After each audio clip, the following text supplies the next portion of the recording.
you're just getting out there and you're just starting and you want to get out in the springtime, grab yourself a couple of rods with mono and a couple of rods with braid, and you can run stick baits off your boards. So basically in the springtime, you're going to grab some offshore boards, right? A couple of these, like we showed in our segment earlier, there's different name brands, there's different sizes.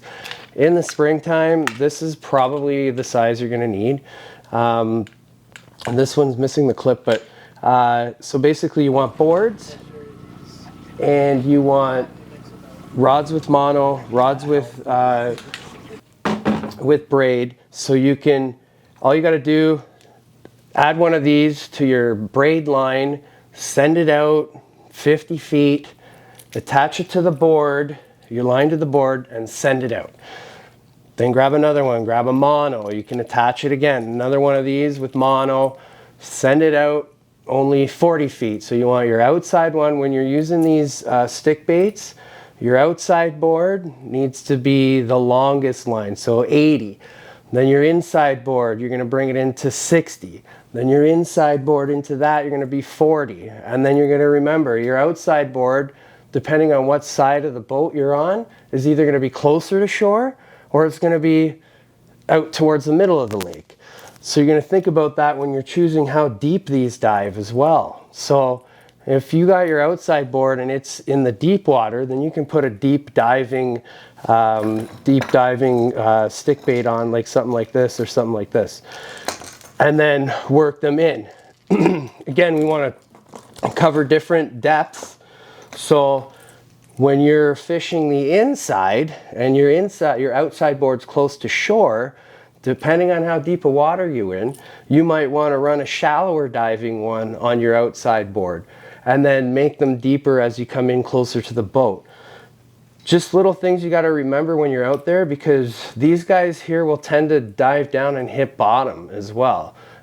So you could lose them on the rocks. So you want to make sure they're not, they're not hitting bottom too much. Although a lot of guys will say when they tap the bottom, they actually will attract fish too. So the only thing is you run the risk of losing a lure. So basically just your boards and your stick baits are all you need in the springtime. And then you can also run, like I said, spoons, smaller spoons, and you can run these off your downriggers using your mono rods. Again, if you're running the smaller spoons, you can go ahead and run your stick baits, but you're just going to have to run at a slower speed. So I would go with running the stick baits is 2. These will still wobble nicely going 2 miles an hour. So you can have a couple spoons off your downriggers. You can run your stick baits. Depending on how deep you're fishing and how many lines you're working, you could use dipsies. I don't usually use a lot of dipsies in the springtime because these guys dive down, they can dive down pretty far, and sometimes when you're using stick baits with dipsies, you're just getting too much depth and you're hitting bottom and you're adjusting too much stuff. Sometimes less is more, and this is where in the springtime, when the fish are there, you don't need to be running 8 rods. You can get away with 4 rods, a couple of boards, or 2 boards on one side, 2 boards on the other side, and you'll be good to go. If there's fish there, you're going to get bites. Stick to your boards, stick to your riggers in the springtime. Start getting into dipsies when you're moving out a bit deeper. That's what I do. I know there's guys that are going to be out there, they're going to be like, oh, you know what, you can use dipsy. Yeah, you can use dipsies. It just depends on how deep you're going, how many rods you're running.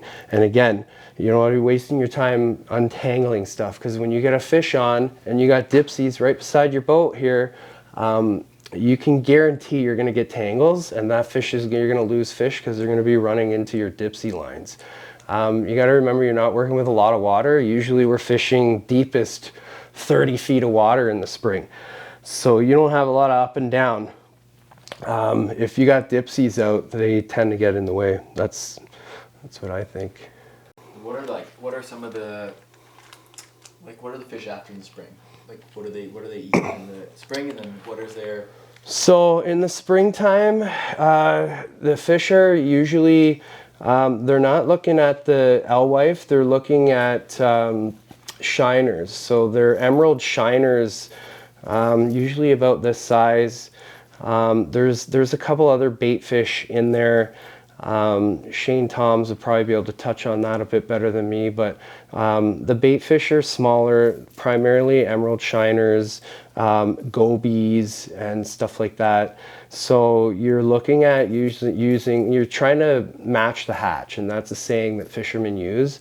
So try to go with colors and sizes that are going to mimic the bait that the fish are actually after.